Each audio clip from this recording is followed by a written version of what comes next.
Mari kita berdoa.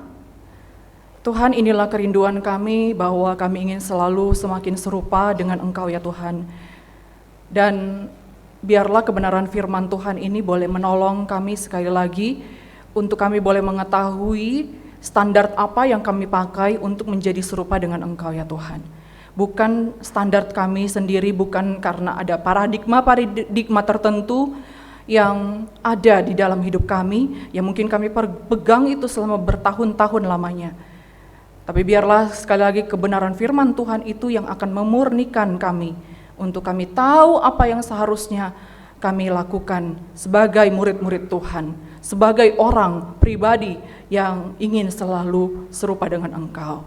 Berkati setiap kami ya Tuhan, dan kiranya Roh Kudus juga boleh bekerja di dalam hati kami.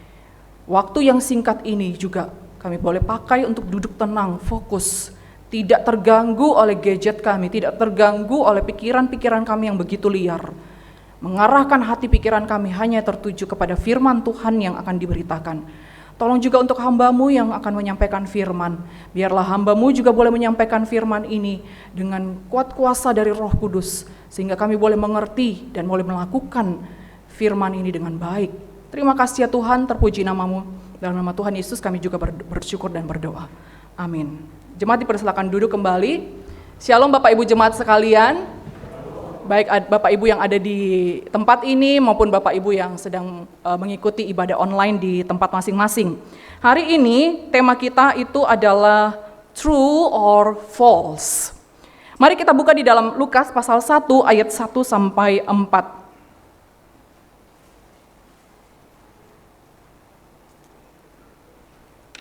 Lukas pasal 1 ayat 1 sampai 4.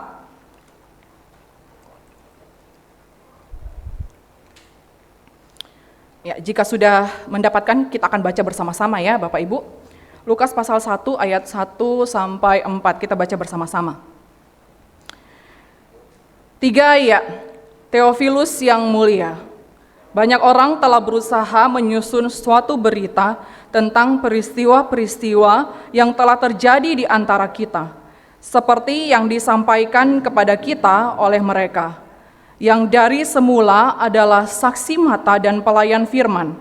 Karena itu, setelah aku menyelidiki segala peristiwa itu dengan seksama dari asal mulanya, aku mengambil keputusan untuk membukukannya dengan teratur bagimu, supaya engkau dapat mengetahui bahwa segala sesuatu yang diajarkan kepadamu sungguh benar. Ya, demikian jauh pembacaan firman Tuhan. Bapak Ibu jemaat sekalian, kalau saya kasih tunjuk gambar ini, ya, gambar ini salah satunya itu adalah uang palsu, salah satunya itu adalah uang asli. Nah, kira-kira Bapak Ibu tahu nggak yang mana uang palsu, yang mana uang asli? Hah? Yang di bawah kenapa? Siapa yang jawab tadi tuh? Luis. Oh, Luis wajar lah, ya bapaknya ini pemilik bank.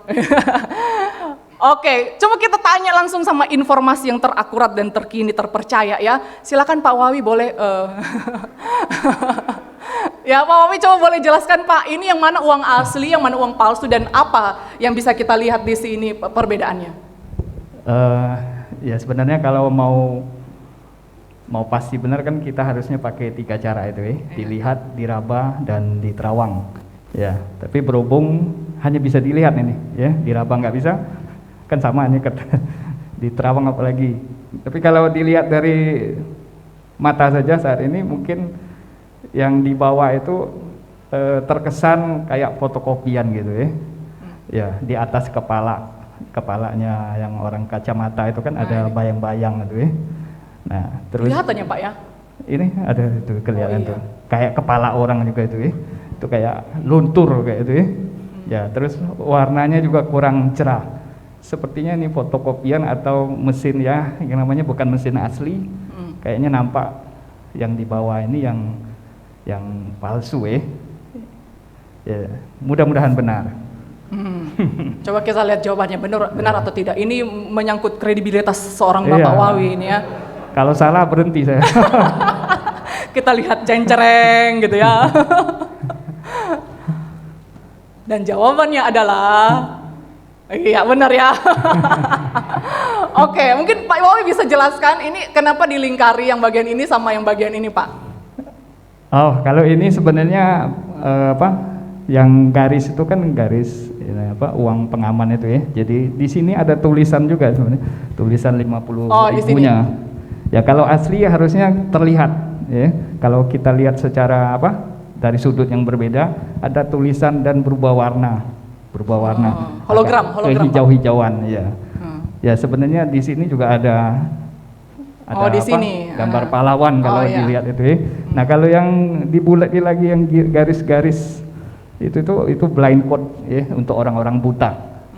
Ya orang-orang buta begitu pegang itu dia pasti terasa ini uang 50.000. Nah kalau uang 10.000 garisnya pasti beda lagi tuh. Kalau ini kan cuma 2. Nah uang 10 beda, uang 100 beda. Cobalah kalian perhatiin ya. Mungkin sepintas itu ya. Kalau di Terawang ada ini pada keluarin duit semua ini Pak, coba dipalakin boleh nih Pak. Ya takutnya yang 1.000 semua di kantong saat ini bukan ada. 1.000 semua jadi sama semua ya. Ya ini ciri-ciri uang kira-kira sepintas gitu ya. Kalau ciri-ciri nabi palsu tanya Pak Asyang. Ya. itu sesi lain Pak. Oke, makasih ya Pak Wawi ya.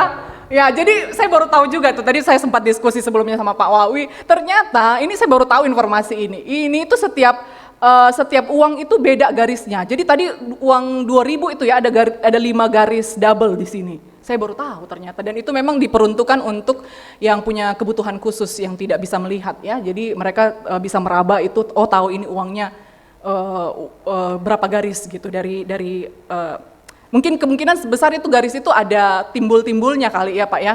Jadi supaya dia tahu ini kalau berapa garis ini uang berapa. Ya jadi Bapak Ibu intinya uang palsu itu diciptakan itu akan selalu mirip, akan selalu meniru uang asli. Nggak mungkin uang 50.000 palsu itu warnanya kuning, kagak mungkin banget ya. Atau lebarnya itu lebih lebar daripada uang 50.000 asli. Panjang kali lebarnya itu harus sama. Tebalnya itu harus sama, garis-garisnya itu harus sama. Semua dibikin itu harus mirip persis dengan aslinya, sehingga kita bisa terkecoh. Orang yang kalau kagak biasa pegang uang asli, itu akan mudah sekali terkecoh dengan uang palsu. Bapak Ibu jemaat sekalian, begitu juga dengan Injil kita. Injil kita itu adalah sesuatu kebenaran yang absolut. Kebenaran yang diberikan kepada kita, yang isinya adalah kabar baik. Dan ketika Injil itu ditulis, iblis akan menggunakan berbagai macam cara untuk menyesatkan kita. Dia akan mempelintir berita kabar baik itu. Dia akan membuat berita itu persis seperti aslinya, tetapi sebenarnya itu palsu. Maka pada abad yang kedua, Bapak Ibu, itu muncul naskah-naskah Injil palsu. Ya bermunculan Injil-Injil palsu itu, dan mereka itu mencatut nama-nama dari para murid. Jadi ada Injil Thomas, Injil Yudas, Injil Barnabas, Injil Maria Magdalena, ya sehingga orang mulai terkecoh. Ini Injil beneran apa bukan? Kenapa? Karena ini isinya mirip, judulnya mirip, Injil Yudas, Injil Thomas, Injil Filipus, dan Injil yang palsu itu mirip dengan Injil yang asli. Mereka memakai nama para rasul, dan ternyata Bapak Ibu jemaat sekalian, naskah Injil itu bukan hanya 4 biji loh yang seperti kita terima di dalam perjanjian baru, ini tuh ada banyak banget ternyata. Jadi sampai sekarang itu ada lebih dari 5.800 naskah di dalam bahasa Yunani. Ada 10.000 naskah di dalam bahasa Latin, dan ada 9.300 naskah di dalam bahasa kuno. Ya, ada bahasa Ethiopia dan sebagainya lah ya. Dan itu mulai terkumpul dari abad ke-10. Ini sudah mulai ada ini salinan-salinan seperti ini. Jadi Bapak Ibu bayangkan betapa banyaknya itu salinan kitab dalam perjanjian baru. Ini belum perjanjian lama loh ya. Ini baru ngomong perjanjian baru. Dan bagaimana itu bisa terkumpul sampai ada di tangan kita ini, 27 kitab itu kenapa bisa sampai terkumpul? Nah ini ada prosesnya Bapak Ibu ya. Saya perlu menjelaskan ini sedikit untuk menjadi satu pengantar di dalam, nanti kita masuk di dalam Injil Lukas. Nah Bapak Ibu itu Asal mulanya itu karena pada awalnya itu gereja-gereja abad pertama waktu rasul-rasul itu diutus untuk pekabaran Injil, mereka kan menyebar, ya kan? Mereka menyebar. Nah, awal mula itu gereja itu kurang begitu menaruh perhatian terhadap penulisan Injil karena mereka pikir, loh kan ada saksi mata, kan ada para rasul, ngapain kita nulis, ya kan? Mereka berpikir juga nanti Kristus, Tuhan Yesus itu bakalan datang kedua kali waktu ini para rasul ini masih hidup. Tapi seiring dengan berjalannya waktu Bapak Ibu, ternyata rasul-rasul itu makin tua. Rasul-rasul itu banyak yang mati martir. Para saksi mata, kita ingat ya waktu Tuhan Yesus naik ke atas itu tidak hanya disaksikan oleh para rasul, oleh para murid. Ada 500 orang saksi yang melihat Tuhan Yesus itu naik. Dan mereka tersebar memberitakan Injil. Dan mulai seiring dengan waktu mereka mati. Dan juga banyak orang-orang Kristen itu tersebar karena penganiayaan, mereka lari, tersebar kemana-mana. Sehingga mereka mulai berpikir, kita pegangannya apa nih? Ini di tempat kita kagak ada rasul, kagak ada murid, kagak ada saksi mata, kita pegangannya apa? Nah, karena urgensi inilah maka proses penulisan Injil itu dimulai. Sama ya, sama kalau misalnya kita kalau mau nulis bibliografi atau apalah istilahnya sejarah dari GKY Bengkulu. Belum ada naskah tertulis ya kan? Sejarah berdirinya GKY Bengkulu. Karena kenapa? Kita merasa saksi-saksi mata itu masih ada. Saksi mata di sini mungkin ada Pak Asyang, ada Pak Wawi. Ya. Kita pikir masih 9 tahun, rasanya belum terlalu penting-penting amat lah kita tulis gitu ya, mungkin dibukukan atau di mana lah, dicetak kemudian dipasang di kantor gitu atau di gereja begitu. Tapi coba kalau mereka itu tidak ada lagi. Misalnya contoh nih ya, ini contoh aja misalnya ya. Enggak bilang mati, enggak ya. Misalnya Pak Wawi itu tiba-tiba jadi saksi Yehova gitu ya. Contoh ya Pak Wawi, enggak mungkin banget ya, enggak mungkin. Contoh aja misalnya gitu ya. Kemudian Pak Asyang, aduh, nggak enak ini ngomongnya ya. Pak Asyang mungkin pindah ke gerejanya Pak Tong, misalnya gitu ya.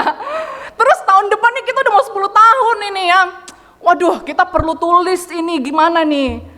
Ya perlu tulis sejarahnya GKY itu kita bingung. Jadi sebelum mereka pindah ini kita buru-buru tanya sama mereka.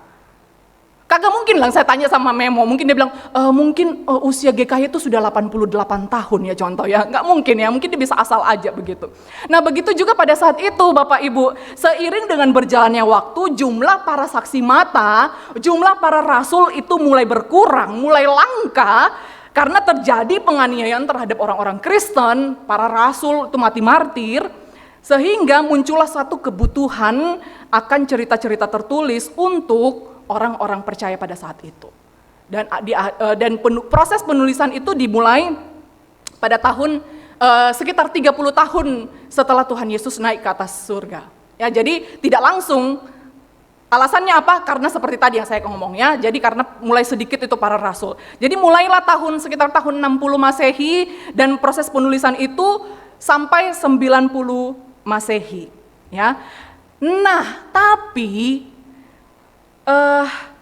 karena bermunculan tulisan-tulisan lain, jadi para rasul nulis gitu ya, tapi juga ada orang-orang lain yang nulis. Tapi nulisnya tuh memang isinya tentang rohani gitu ya, tentang tulisan-tulisan religius. Tapi semata-mata itu seperti kayak buku di diary gitu ya. Hari ini saya membuka mata gitu ya, saya bertemu dengan Tuhan. Seperti itu, model-model seperti itu.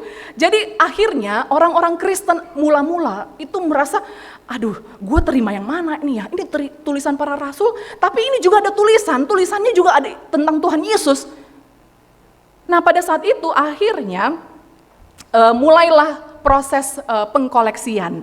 Proses pengkoleksian itu maksudnya gini, jadi di setiap gereja-gereja lokal, kan itu jemaat itu tersebar ya, di mana-mana ada Efesus, ada di Korintus gitu ya. Jadi mereka masing-masing itu mulai memilah-milah, mulai mengkoleksi. Ini tulisan rasul, ini bukan. Ini tulisan dari saksi mata, dari para rasul, ini bukan. Dan kemudian mereka saling calling satu dengan yang lain. Ya, lu punya apa di situ? gue punya gue punya 16 biji nih di sini, gue punya 16 tulisan nih di sini. Lu punya berapa? 14. Oh yaudah, kita sharing yuk. Nah, mulai mereka begitu, misalnya antar GKI gitu ya. Mungkin dari Mangga Besar telepon ke Bengkulu. Bengkulu, lu punya apa di sana? Lu punya tulisan berapa biji di sana? Gitu ya. Gue punya 4 nih. Gitu misalnya kalau Bengkulu bilang, Mangga Besar bilang, oh gue punya 27, gue lengkap, lu mau nggak? Gitu ya. Atau misalnya dari Pluit gitu ya, telepon. Lu punya apa di sana? Denger lu ada Filemon di sana ya. Gitu ya. Oh, Filemon itu yang bertengkar sama Onesimus ya. Oh iya, pasti suratnya pendek gitu ya. Ya udah minta deh gitu. Ya, pasti Paulus ngirim ke sana. Nah, kira-kira seperti itu Bapak Ibu. Mengerti ya? Jadi mulai saling calling ini. Gue punya berapa nih di sini? Oh, gue nggak punya itu, minta dong, salin dong. Nah, mulai mereka salin di sana dan mereka kirim. Terjadi seperti itu dan lambat laun Bapak Ibu, surat-surat itu karena dibacakan tiap kali pertemuan kepada jemaat, surat-surat dari para rasul itu dibacakan kepada jemaat sehingga mereka akhirnya familiar banget dengan Injil para rasul atau tulisan para rasul. Karena tiap minggu, tiap kali mereka ketemu, mereka dibacakan surat-surat itu, mereka familiar dengan tulisan para rasul. Itu yang menyebabkan mereka akhirnya bisa tahu, oh ini bukan tulisan rasul. Ini bukan tulisan saksi mata. Mereka sangat familiar karena mereka tahu isi yang seharusnya tulisan para rasul itu isinya tentang doktrin, tentang kisah dari Tuhan Yesus. Dan begitu ada literatur lainnya atau tulisan-tulisan lainnya yang bermunculan yang bukan tulisan para rasul, mereka langsung tahu, oh ini palsu. Kenapa? Karena mereka terbiasa dengan tulisan yang asli. Maka saat itu Bapak Ibu, akhirnya ketika mereka mulai mengkoleksi satu dengan yang lain, muncul tulisan-tulisan Injil-Injil palsu itu ya, dan Injil palsu ini seperti Injil Yudas, Injil Thomas, itu tulisan-tulisan dari orang-orang Gnostik. Itu salah satu ajaran sesat yang muncul di abad kedua. Nah, sehingga akhirnya dibuatlah konsili. Konsili itu apa? Konsili itu pertemuan antar uskup-uskup, antar pemimpin-pemimpin gereja pada abad 3, itu untuk menetapkan berapa banyak jumlah kitab yang harus kita terima. Dan semua ini Bapak Ibu itu namanya proses kanonisasi. Ya, ini proses kanonisasi. Jadi mereka memantapkan, mereka di dalam konsili ini ya Bapak Ibu, mereka menetapkan aturan standar bersama-sama supaya orang Kristen lain itu jangan bingung, gua mau terima yang mana ini? Tulisan yang mana nih yang benar? Ya. Jadi Bapak Ibu, proses kanonisasi itu bukan hanya waktu konsili ya, tapi proses kanonisasi itu sudah terjadi pada gereja mula-mula. Jadi sebelum pada waktu abad pertama, itu mereka sudah mulai memilah-milah, mereka sudah mulai tahu ini tulisan rasul atau bukan, ini tulisan yang benar atau bukan, ini Injil yang palsu atau bukan. Ya. Dan akhirnya mereka, inilah namanya proses kanonisasi. Apa itu kanon? Saya mungkin Bapak Ibu mungkin pernah dengar ya istilah kanon ini. Kanon ini dalam bahasa Yunani itu adalah patokan atau ukuran. Atau kalau bisa dikatakan itu sebuah ketetapan atau ukuran. Ya, jadi sebuah ketetapan atau ukuran. Misalnya ya Bapak Ibu, kalau misalnya di dalam tanah gitu. Ini tanahnya misalnya tanah dijual 1.200 kali 1.000. Nah, di samping-sampingnya itu ada kayak dipatok-patok. Nah, itu kanon. Ya, jadi batasan, ini tanah gua, ini di luar ini bukan tanah saya. Nah, seperti itu juga yang ditetapkan di dalam kanon Alkitab. Di dalam kanon Alkitab itu maksudnya adalah kitab-kitab yang diterima berdasarkan ukuran dan patokan yang ditetapkan. Jadi sudah ada patokannya, ini yang bakalan kita terima dan ini yang bukan. Sedikit saja melenceng, itu nggak bakalan diterima. Dan Alkitab yang sudah masuk dalam kanonisasi ini adalah sebuah patokan bagi semua pihak. Jadi kanon itu adalah ukuran yang pasti. Kayak penggaris ya, penggaris itu 1 senti itu sama dengan berapa mili? 10 mili ya, lupa ya. 1 senti itu sama dengan 10 mili. 1 meter sama dengan 100 meter. Kagak boleh ditambahin, kagak boleh dikurangin ya. Kalau ada mau bikin alat ukur baru silahkan, tapi jangan pakai meteran gitu ya. Meter itu sudah kanonnya gitu ya. Nah, apa menjadi patokannya Bapak Ibu? Ini penting ya. Patokannya adalah yang pertama itu ditulis atau disahkan oleh para rasul. Ya, jadi ingat Bapak Ibu, rasul itu paling lama, itu Rasul Yohanes paling lama hidup. Dia bukan mati martir, mati secara alamiah. Itu tahun 90 Masehi, itu dia sudah meninggal. Jadi di atas tahun 100 itu tidak ada lagi para rasul.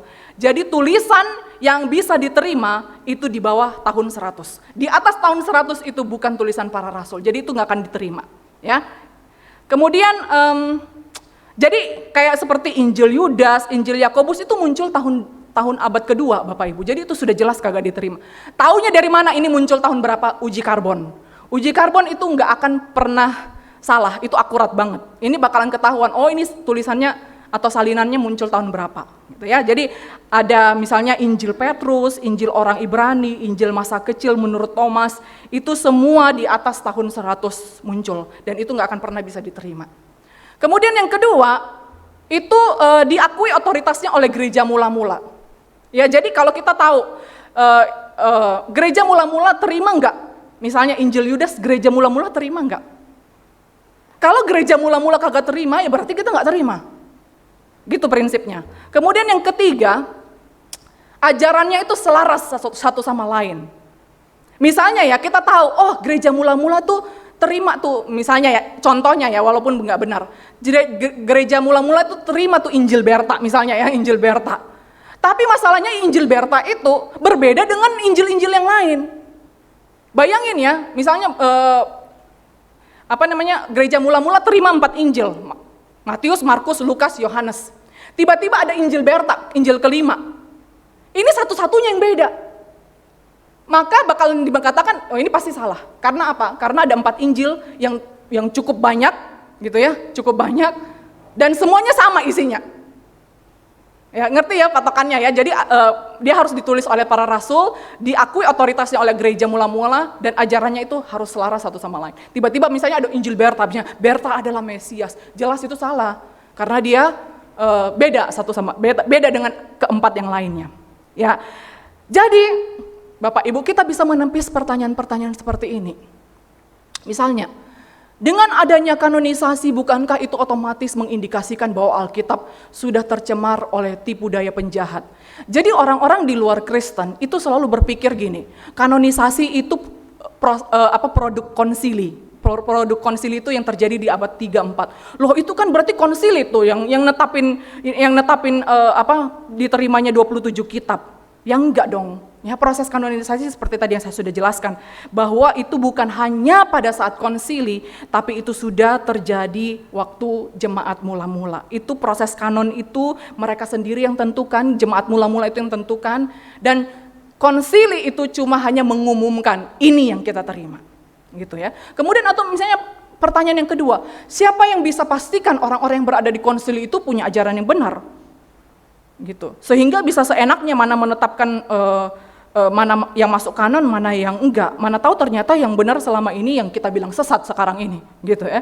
Ya sekali lagi kita lihat bahwa standar yang konsili tetapkan itu seperti tadi 3 patokan itu. Ada beda sedikit doktrinnya pasti dihapus. Kemudian pertanyaan yang ketiga misalnya, apakah daftar kanon ini masih bisa ditambahkan?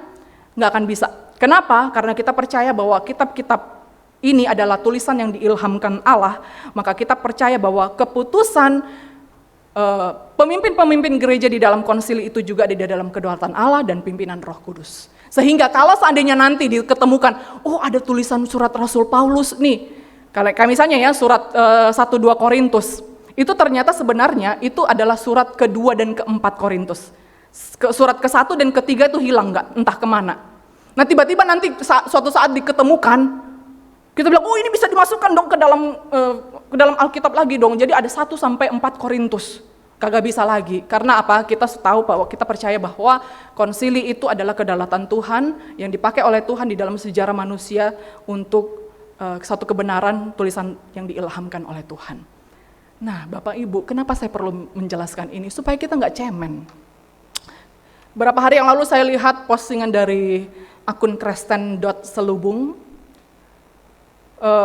ini akun satir ya, akun satir tentang sebenarnya lebih ke agama Kristen, tapi dia juga ada satir ke agama-agama yang lain. Jadi dia bilang begini, ini seringkali kalau ada orang yang tanya Tuhan kok tiga, Tuhan orang Kristen kok tiga, apa itu Tuhan apa bajai begitu ya. Kemudian ada siapa ini pemuda sekedar Kristen itu sembunyi di bawah meja takut gitu ya. Seolah-olah pertanyaan-pertanyaan seperti itu adalah seperti bom Nagasaki Hiroshima yang akhirnya kita kagak tahu tuh mau jawab apa. Sehingga orang-orang pemuda-pemuda Kristen itu akhirnya, atau bukan pemuda Kristen, orang-orang Kristen tuh sembunyi, gue kagak tahu nih mau jawab apa. Nah sehingga kalau kita tahu bahwa sejarah seperti ini, itu kita bisa punya pengetahuan seperti ini, maka kita bisa jelaskan kepada teman-teman kita, khususnya yang beragama lain, yang seringkali punya serangan-serangan, loh ini kan ada Injil Thomas, kita gak tahu mau ngomong apa. Nah kita bisa jelaskan, ya Bapak Ibu demikian juga Injil kita, berita tentang kabar baik yang dilakukan oleh Allah sendiri. Injil paling banyak dipertentangkan, diserang, seperti Injil Lukas hari ini. Nah Bapak Ibu kalau kita bisa lihat di dalam beberapa fakta yang disampaikan oleh Lukas sebagai penulis Injil ini di dalam pendahuluannya seperti tadi yang sudah kita baca. Kita lihat di sini Bapak Ibu, yang pertama adalah berbunculan tulisan-tulisan tentang Injil seperti tadi yang saya jelaskan. Ya, jadi di dalam ayat 1 itu jelas sekali Lukas memberikan informasi bahwa banyak berbunculan tulisan tentang Tuhan Yesus. Ya, misalnya di ayat 1 ini. Banyak orang telah berusaha menyusun suatu berita tentang peristiwa-peristiwa yang telah terjadi di antara kita. Namun tulisan itu tidak lengkap Bapak Ibu. Dan diragukan kredibilitas penulisnya. Itu kagak tahu penulisnya itu siapa. Apakah rasul atau cuma orang-orang percaya biasa yang cuma nulis-nulis diary gitu. Atau kemungkinan mungkin informasinya benar, tapi karena penulisnya itu diragukan, maka dipertanyakan. Bapak Ibu itu harus seimbang ya antara informasi dan penulis. Mungkin informasinya benar, tapi kalau penulisnya ini kagak tahu, nggak diketahui siapa, maka itu tidak sah. Nah kemudian yang kedua yang bisa kita lihat di sini adalah Lukas memberikan informasi bahwa Injil itu harus berdasarkan saksi mata. Kenapa? Karena Injil itu adalah tulisan manusia yang diilhamkan oleh Allah. Dan kenapa Lukas? Ya, ada yang mengatakan begini, Lukas itu bukan termasuk rasul, betul. Lukas itu bukan termasuk murid Tuhan Yesus, ya. Tapi kenapa Lukas dimasukkan dalam Injil? Ya, sementara tadi proses kanonisasi itu salah satu syarat adalah dia harus rasul, tulisan para rasul. Nah, ini ada penjelasannya ya Bapak Ibu ya. Yang pertama, kenapa harus Injil Lukas itu diterima? Itu karena Lukas itu sangat dekat dengan Rasul Paulus khususnya. Dia dekat dengan semua rasul. Ya, jadi kalau kita lihat itu kisah para rasul itu tulisan Lukas juga ya. Kita lihat di situ bagaimana Lukas itu mencatat sedemikian detailnya perjalanan Rasul Paulus. Dan kalau kita lihat di dalam 2 Timotius pasal 4, itu ada tulisan kata-kata Paulus yang sangat menyentuh. Dia tulis begini, hanya Lukas yang tinggal dengan aku. Ya, jadi ini hal yang selaras sekali dengan tradisi orang Kristen bahwa Lukas itu adalah kawan sekerja yang setia dengan Rasul Paulus sampai akhir hidupnya Rasul Paulus. Jadi Rasul Paulus meninggal, dia masih tetap Lukas itu masih tetap mengabarkan Injil dan bahkan dia dikabarkan itu mati martir juga ya di Yunani. Dan kemudian Bapak Ibu, dia itu selalu ada di tempat-tempat pekabaran Injil. Kemana Paulus mengabarkan Injil, dia selalu ada di situ. Maka dia bisa tulis sejarah Bapak Ibu. Jadi kalau dia pernah ada di Yerusalem, tempat-tempat krusial PI waktu itu ya. Jadi dia selalu ada di situ, dia menjadi saksi mata, dia menjadi teman sekerja Paulus. Apa yang Paulus lakukan dia tahu semua. Dia dekat dengan semua rasul-rasul. Jadi itu sebenarnya bukan hanya Paulus Bapak Ibu ya. Dia dekat dengan Filipus, dengan Silas, Markus, Barnabas lainnya, itu dia dekat semuanya. Dan kemudian Lukas itu selalu punya, dia di setiap tempat ketika PI itu dia selalu mengambil kesempatan untuk menyalin informasi, menggali informasi dan mencatat informasi-informasi tentang Tuhan Yesus. Selalu dia lakukan itu. Ya, jadi kenapa Lukas? Karena dia punya kriteria seperti ini. Dan kemudian ada informasi lagi di ayat 3 ya. Di ayat 3 dia katakan sini. Yaitu tulisan Injil itu harus berdasarkan penyelidikan yang seksama di ayat 3. Dan siapa Lukas itu, Bapak Ibu, ya, siapa Lukas itu? Lukas itu bukan orang yang sembarangan. Ini tambahan lagi ya tentang bagaimana Lukas itu mempunyai kredibilitas yang sangat tinggi sekali. Lukas itu bukan orang sembarangan. Kenapa? Kalau kita lihat di dalam ayat 1 itu pembukaannya itu dia langsung tulis kepada Theophilus yang mulia. Theophilus ini bukan orang sembarangan juga Bapak Ibu ya. Ini ada beberapa tafsiran tapi yang jelas dia itu adalah pejabat, dia itu adalah saudagar kaya dan dia adalah seorang Kristen. Dia pejabat, saudagar kaya, dan dia seorang Kristen yang banyak membantu Paulus. Sehingga waktu ketika Lukas menuliskan ini, itu artinya dia punya akses kepada Theophilus. Berarti dia bukan orang sembarangan. Ya. Yang kedua, dia adalah seorang dokter. Ya, kenapa dia seorang dokter? Itu kalau di dalam Kolose pasal 4, itu jelas sekali dikatakan dia sang tabib yang terkasih ya. Dan juga kalau di dalam informasi-informasi di dalam Injil Lukas itu banyak istilah-istilah medis yang dipakai oleh Lukas yang tidak dipakai oleh Injil-Injil lain. Dan kalau di agama Katolik itu dia dihormati sebagai santo pelindung para dokter dan ahli bedah ya.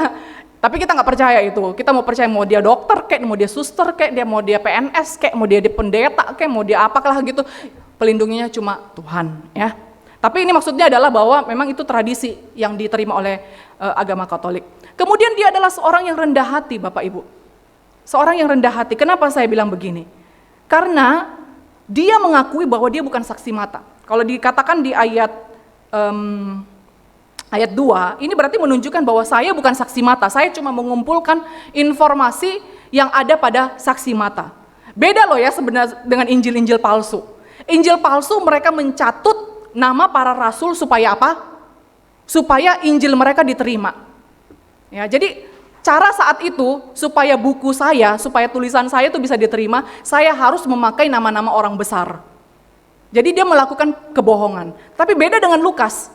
Dia tidak pakai cara seperti itu, dia tidak perlu mencatut nama para rasul. Dia mengatakan saya bukan rasul, saya bukan saksi mata yang melihat Yesus pada saat itu. Saya cuma menyalin informasi dan ini menunjukkan bahwa dia seorang yang rendah hati. Dan tema besar di dalam kedua tulisan Lukas itu, Injil Lukas dan Kisah Para Rasul itu, tema besarnya adalah bahwa Yesus Kristus, Tuhan Juru Selamat, memakai para rasul itu untuk memberitakan Injil. Ya, dan dia tidak menonjolkan dirinya sama sekali, dia tidak pakai kebohongan untuk membuat tulisannya itu bisa diterima. Dan kemudian dia adalah ahli sejarah Bapak Ibu. Ini kalau Bapak Ibu baca dan bahkan sejarawan itu ya, beberapa sejarawan itu mengatakan bahwa Lukas ini diakui dunia sebagai sejarawan terbaik di zamannya. Ya, jadi karena dia menuliskan itu sangat detail dan beberapa informasi di dalam kitab para rasul itu ternyata benar dikonfirmasi oleh arkeolog dunia. Jadi Bapak Ibu kesimpulannya, sekalipun Lukas bukan seorang rasul, namun karena kredibilitasnya itu tidak diragukan lagi, maka tulisannya dapat diterima. Karena kredibilitasnya itu tidak diragukan, dia sangat bersahabat dengan para rasul dan sederet prestasinya, maka ia dapat diterima sebagai salah satu penulis Injil. Kenapa Lukas mau menuliskan Injil Lukas ini Bapak Ibu? Tujuannya adalah hal yang keempat adalah supaya kita bisa mengetahui bahwa ajaran Injil itu adalah sebuah kebenaran. Dia seorang yang pintar, dia seorang terpelajar, tapi dia sangat berhati-hati apa yang dia tuliskan. Jadi tujuannya sebenarnya adalah dia seolah-olah ingin meyakinkan kepada para penguasa, para orang-orang penguasa pada saat itu, bahwa Injil, kekristenan itu adalah agama yang sah, nggak perlu dicurigai, nggak perlu dianggap bahwa kalau jadi Kristen bakalan menentang penguasa, nggak perlu. Karena kalau di tulisannya Paulus itu di tulisannya Lukas itu Paulus selalu menjawab penguasa itu dengan kalimat-kalimat yang baik, tidak pernah mereka menunjukkan penentangan gitu. Kemudian melalui tulisannya itu Lukas juga ingin menolong kita bahwa ini fakta historis Tuhan itu akurat. Karena apa? Karena saya menyelidiki itu dengan seksama. Saya bukan hanya sekedar katanya gitu ya. Katanya sih seperti ini, oh yang ditulis. Enggak. Dia harus menyusun itu, dia harus mencari saksi-saksi mata, dia kumpulkan informasi, klarifikasi sana sini dan baru dia tulis. Dan lulus tes, tulisan Lukas ini lulus tes Dwi Ganda Saksi.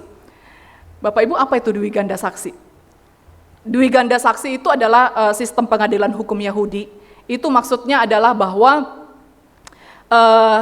satu perkara itu tidak boleh diputuskan satu kasus itu atas bukti hanya dari satu orang saksi. Nggak boleh. Itu ada di dalam hukum Taurat juga seperti itu. Dan saya yakin tulisan Lukas ini sudah pasti lulus sensor. Karena apa? Karena para rasul, jemaat mula-mula itu waktu membaca tulisan Lukas itu mereka nggak protes. Ya, karena sekali lagi ya tadi Lukas itu bersahabat dengan Paulus dan para rasul lainnya. Dan diterima oleh gereja mula-mula dan seringkali disebut Injil Lukas ini adalah Injil yang ketiga. Dan ini merupakan satu kebenaran yang universal ya Bapak Ibu ya, bahwa semakin banyak saksi yang mengatakan hal yang sama, semakin otentik, semakin terpercaya, semakin akurat berita tersebut. Benar nggak Bapak Ibu? Kalau ada 5 saksi ngomong hal yang sama, maka pasti bisa dipercaya. Tapi kalau cuma satu saksi ngomong satu hal, bisa nggak dipercaya? Kagak bisa. Jadi kita beda ya dengan orang agama-agama lain ya. Kalau agama-agama lain mengatakan bahwa saya menerima wahyu Tuhan, kagak ada saksi. Nggak ada saksi. Siapa yang bisa mengklarifikasi bahwa apa yang saya ngomong itu betul? Tapi ini Injil itu ditulis oleh banyak orang, ada 4 orang minimal ya, ditulis oleh 4 orang dalam tahun yang berbeda, tidak ada kong kali kong. Tapi mereka menuliskan hal yang sama. Berarti kita perlu menerima bahwa apa yang dituliskan oleh Lukas itu adalah benar. Karena itu sudah dikonfirmasi atau lulus sensor Dwi Ganda Saksi. Jadi implikasinya apa Bapak Ibu? Setelah saya ngomong panjang lebar seperti ini. Implikasi yang pertama adalah bahwa kita percaya bahwa Alkitab itu adalah firman Allah sekalipun ditulis oleh manusia. Manusia bisa memakai kebebasannya, kemampuannya, kepintarannya, skillnya untuk menjadi bagian di dalam tulisan itu. Kalau kita lihat Matius, Markus, Lukas itu beda-beda penekanan ya. Kalau Matius itu menekankan Yesus sebagai raja sehingga dia harus catat silsilah Yesus. Bahwa Yesus itu betul-betul keturunan Raja Daud. Tapi kalau Markus itu menekankan Yesus sebagai hamba. Jadi nggak perlu dia dia nggak terlalu peduli dengan silsilah seorang hamba. Karena silsilah karena Yesus itu sebagai hamba. Lukas menekankan bahwa Yesus itu adalah manusia. Yohanes menekankan Yesus sebagai Allah. Jadi punya penekanan masing-masing, tetapi pesannya sama. Yesus adalah juru selamat. Manusia bisa memakai skillnya, sehingga kalau misalnya ada teman-teman kita di agama lain mengatakan, Injil itu kok kayak kontradiksi ya, ngomong yang begini. Kagak ada kontradiksi, cuma perspektif yang berbeda. Kalau misalnya contohnya ya, Lukas ngomongnya Tuhan Yesus, Lukas ngomongnya dari sisi kanan, Matius ngomongnya dari sisi kiri. Tapi benar, karena mereka punya penekanan yang berbeda-beda. Ada benang yang sama, benang merah dari perjanjian lama ke perjanjian baru. Bahwa itu menjadi bukti bahwa Alkitab adalah tulisan yang diilhamkan Allah. Jadi kita jangan ragu lagi. Sekalipun ditulis oleh berbagai macam manusia dari perjanjian lama, rentang tahun yang begitu panjang sekali. Tapi ada satu benang merah yang sama, satu pesan yang sama bahwa berita baik itu Tuhan menjanjikan Mesias dan Mesias itu digenapi oleh Kristus. Kemudian yang kedua implikasinya apa Bapak Ibu? Bahwa tulisan lain di luar Alkitab itu bukan firman. Sekalipun dia ngomong ini Injil Yudas, teman-teman kalau lihat jalan-jalan ke Gramedia, itu ada loh Injil Yudas diterbitkan oleh, saya ngomong merek lagi ya, diterjemahkan oleh toko buku itu.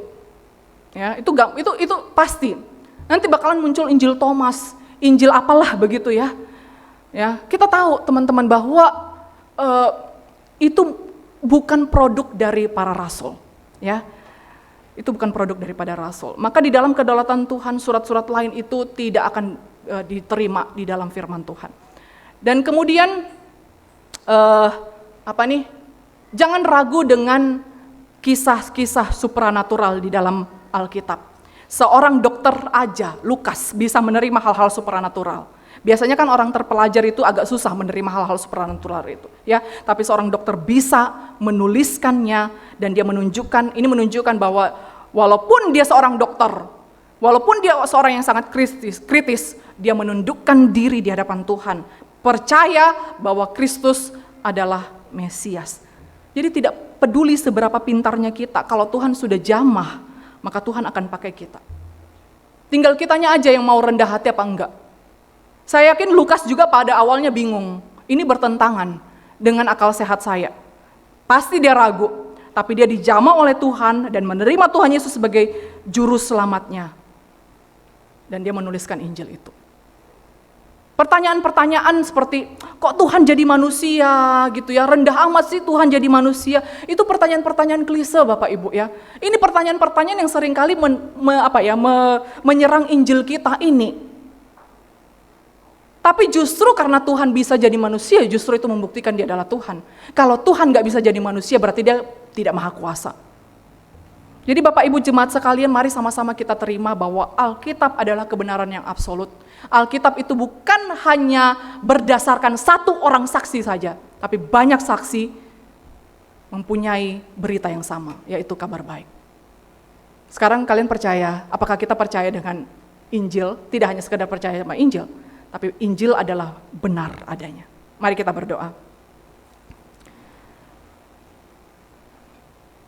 Tuhan, kami bersyukur bahwa di dalam kedaulatan Tuhan, Tuhan mengirimkan orang-orang yang baik di dalam menuliskan kisah tentang Tuhan, menuliskan kabar baik. Dari Injil Lukas ini kami belajar bagaimana Lukas di dalam skill-nya, di dalam kepintaran yang Tuhan anugerahkan kepadanya, menuliskan sebuah Injil yang tepat, Injil yang menjadi berkat bagi banyak orang yang menceritakan kabar baik. Dan tolong kami ya Tuhan, mungkin ada di antara kami yang seringkali kami ragu dengan Injil, berita Injil ini. Ada yang mungkin kami ragu bahwa ada banyak Injil-Injil di luar sana yang menyesatkan, yang mungkin juga ini sering menjadi pertentangan bagi orang-orang di luar kekristenan. Tapi ketika kami menyaksikan bagaimana pemeliharaan Tuhan terhadap tulisan para rasul, tulisan para saksi mata, dan bagaimana itu akhirnya dibukukan sampai di dalam Alkitab yang kami pegang saat ini, maka kami bisa melihat Tuhan berkarya di dalam tulisan-tulisan para rasul ini. Tuhan berkarya di dalam tulisan-tulisan yang menceritakan tentang Injil yang benar. Dan tolong kami Tuhan, supaya kami tetap bertahan, berpegang teguh di dalam Injil ini. Terima kasih ya Tuhan, terpuji namamu. Dalam nama Tuhan Yesus kami berdoa dan bersyukur. Amin.